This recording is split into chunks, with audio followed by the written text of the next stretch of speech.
Greetings and welcome to Mercury Cinema.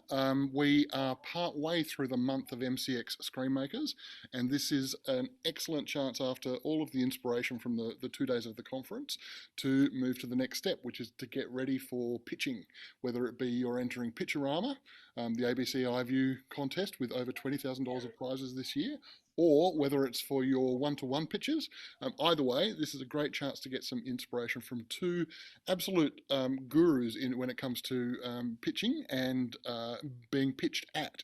So I'm joined by Holly Lyons, who is her credits include over 500 hours of broadcast TV, but she also is a lecturer. She's an ex-lecturer at AFTRS and runs Screenwriting Scriptease, which is a consultancy helping writers get the absolute best of what they do. Hi, Holly. Hi, thanks for having me.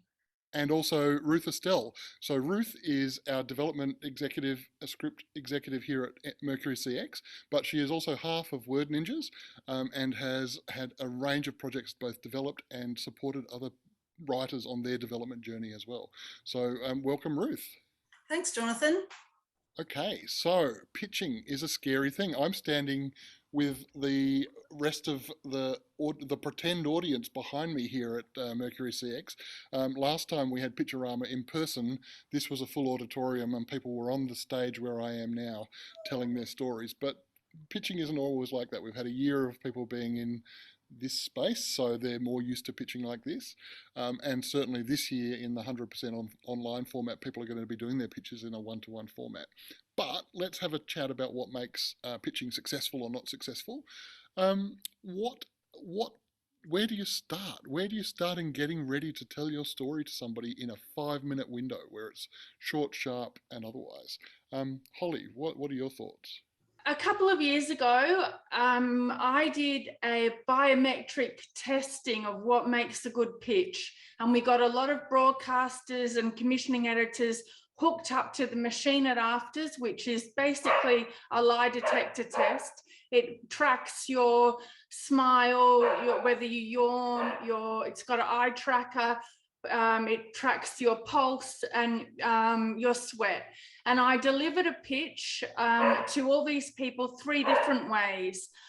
One way was from character. Another perspective was through the story. And the last perspective was the author's perspective, which had a lot of emphasis on why am I the best person to tell this story, and a lot of emphasis on my passion statement, why this story needs to be on the screen now and why it's relatable.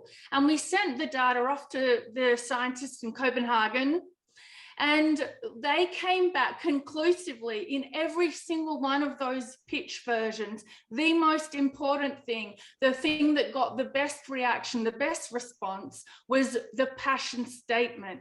So people sometimes put it in the last 4 minutes of their pitch, but I want to say, no, let's reversion that. You open with your passion statement, and if you haven't got one, you make it up, and you make it up now. Dig deep and be brave. And I have to say, if you're not quite sure what your passion statement is, I think you just need 10 minutes of brainstorming, and maybe you need to make it up. But I think after 10 minutes, you dig deep enough, you'll find it.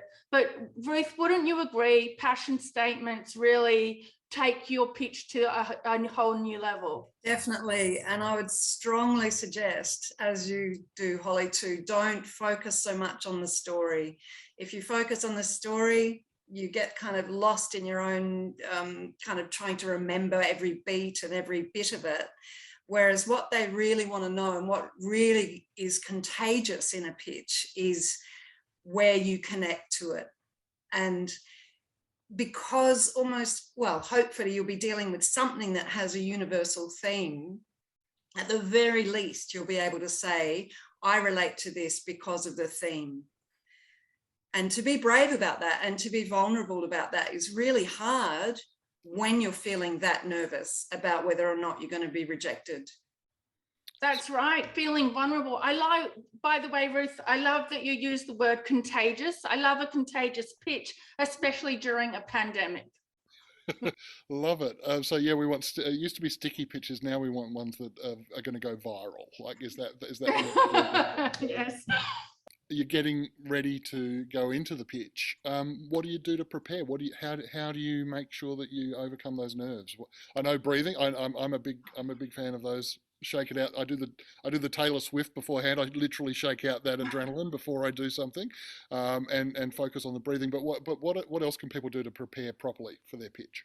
One of the things that I have found most helpful in my journey of trying to get people interested in the stories that I want to tell is I had someone say to me that no good idea has ever been rejected just because the writer is nervous. And for an introvert like me, pitching is nightmare material. But I've had to get over that because I want my stories out there. So part of my brain, yes, I want to prepare. I'd like to be cool, calm, and collected. But there's also a bit of me that goes, you know what, it's okay to be nervous. They are okay with you being a bit nervous. And I found that very liberating and weirdly made me less nervous. I think that's a really great point. No one's ever been rejected because the writer was nervous. So I think that's a great thing. I also recommend Amy Cuddy's TED Talk because she's all about what you can do in the bathroom before your pitch. I think actually doing it online helps because you're removed from it. I mean, you could pretend that, oh, my video isn't working, soz, if you're really that nervous. But I think Ruth is right. The person you're pitching to, they're people too. They're not going to judge you just because you got a bit nervous. So I think, and I do know a few people who have been pitching on Zoom and they have their script beside them on the screen. So there are a lot of ways where you can use the online space to your advantage. But for me, nerves are good. The adrenaline is good for me. Yeah. Well, it's one of those things in teaching people public speaking and so on. Your symptoms of anxiety and excitement are exactly the same. Nervous tummy, sweaty hands, shakes. It's about the mental part of saying I'm actually really excited to be doing what I'm doing at the moment. Actually makes a massive difference. Mm-hmm. But even with all that preparation, sometimes things don't go as well as you're having the out of body moment in the middle of the pitch. Yes. What do you do if you feel that you're starting to go south in what you're doing? What are some things that you can do in the moment to stay focused and bring it back to the moment? It's not a random conversation. It's not the elevator pitch. You're not in a foyer somewhere trying to attract someone's attention and impress them with your idea. And I think that's one of the great things about this is it's not random. They know you're there to pitch. You know you're there to pitch. You've got a limited amount of time. They will be the most receptive people in terms of being pitched to because they've said yes to doing this. So you've got that advantage. And so you've also got a little bit of empathy from them. So if you say, I'm really not conveying this as well as I would like to. And they will probably say, well, how about you tell me about X or Y? So it's not, they're not judge and jury and executioner all in one. They will listen to you. I think what might happen is that when you're in that situation, you're looking at them, they've glazed over, even in that 5 minutes, you haven't managed to hit the mark. It's not something they're interested in. And if you pick up all of that body language, it's okay to say, I feel like this is not really for you, but maybe someone who would be interested. So get them to use their network for you and acknowledge, talk about it, say, I'm sorry, I didn't hit the mark with this today. Don't waste a meeting. If their eyes have glazed over or they say, oh, we've already got a show of this genre on our slate, leap on that. Oh, well, I'd love to be in the writer's room. Oh, well, if you've got anything else that you think I'm suited to, here's my email. I'd love to be involved in another way. Or totally don't exploit the meeting. Even if you have to do a 180, that's a good tool to have up your sleeve. Yeah, I think that's terrific feedback, Holly. I think both of those things about there's overcoming yourself, and then there's being responsive in the moment. And the person you're pitching to, I remember a pitch I gave, and it was literally their first time taking that kind of pitch in a big room, in a speed pitch environment, which I guess part of MCX Screenmakers is about.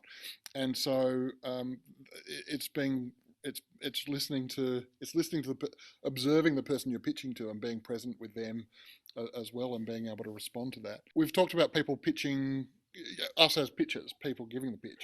What about as recipients of pitch? You've both been in the situation where, whether it be in story rooms or elsewhere, where people are pitching stuff all the time. What as the person receiving a pitch, what stands out? What really speaks to you? What would you hope that people are giving to you in that moment? People get very hung up on the story, on their story. Yeah. And sometimes they don't know their story well enough. That can become very clear very quickly. And I'm less interested in that. And I'm also concerned about people who try to change the story as they're reading the responses from the people. So they, suddenly a protagonist is something different because they just got a look on someone's face in the pitching room that, didn't suit that. So I think knowing your story so well that you can just relax with it and talk about it, but not describe the whole thing is really important. And I think I look for responsiveness. I look for them looking at me and that sort of conversational kind of feedback that you have, because then I know that if I were to work with that person, we would have that rapport. Mm-hmm. Yeah, I think that's right. Detail is your enemy in a pitch. Also, depending on my listening skills, I think are pretty good. But if I'm getting a beat by beat scene breakdown for a pilot, you've probably lost me at the inciting incident. So one of the things that I'm a fan of the gimmick, even whether it's a comedy or a drama, I think gimmicks go a long way. So for instance, I pitched a show to CBeebies. It was about a 5-year-old starting school, all about manners. It was called Don't Forget Your Underpants. And I got my 5-year-old son's pair of undies, clean ones, and I had it the title embroidered on the undies, Don't Forget Your Underpants. And I gave them to the commissioning editor of CBBC. And years later, he still had them on his notice board. Now, that show didn't go anywhere, but I'm a fan of the gimmick because no one can really remember the story of that, but we know the title. Everyone can remember the title. Gimmicks go a long way. When we pitched Rocky and Me to, which won disrupted funding from Screen Australia and the ABC, Rocky and Me, it's about a girl who gets her first wheelchair, and with that, her independence. It was all about your first set of wheels was a metaphor for freedom. So at the pitch, Joanna Garvin gave everyone on the panel an L plate, a learner's plate, because that's what the whole show was about.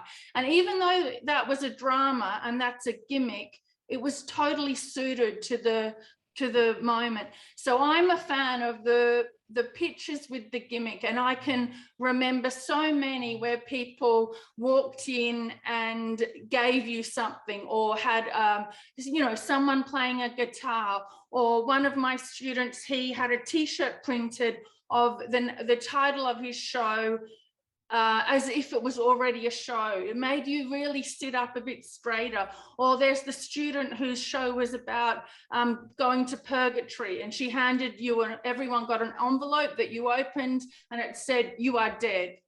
And it was very confronting. So I think gimmicks, regardless of the genre, I think they go a long way for people to remember you. And on Zoom or online, you've got to really think about that gimmick. Okay, what's your background? Okay, what mask have you got on? Let's not be too silly, but how can you express a gimmick?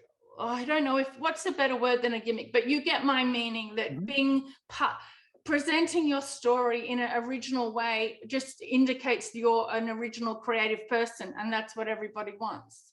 Certainly within Pitchorama, but given that people can't use audio visual, but there's other ways to tell your story in that moment as well. So I think that's an exciting thing people to think about in submitting for it. And obviously in the one-to-one pitches, anything goes. So it's going to be interesting to see how people go with that in the next stage of MCX Screenmakers. Last thoughts, are there any? I wish somebody had told me this when I was doing my first pitch, for anyone who's doing this for the first time this year in Screenmakers. It's not life or death. And the 5 minutes or the 10 minutes will end eventually. They will. And good luck. Yes, good. I really wish I had someone gave me advice on my first one. If this is your first pitch, I would say, don't worry, it won't be your last. The next 20 years will be pitching. Some will go well, some won't. Make sure you remember them all. And remember that the person you're pitching to, they probably have to do a pitch this week too. Everyone has to do it, embrace it. It's fun. And it's better than home alone during lockdown. At least you have someone to talk to. Fantastic. Look, Holly, thank you so much. We look forward to, I know you've got a few more episodes of the Scriptease podcast coming out before you've called it wraps on that, and people can find that. We'll make sure that there's some links to that. And Ruth, thank you so much for sharing that wisdom. Ruth's currently supporting a range of productions through our Quicksilver program, and also our Hothouse recipients on their development journey, as well as for our members as well, and writing a whole bunch of exciting other things at the same time. So thank you both so much.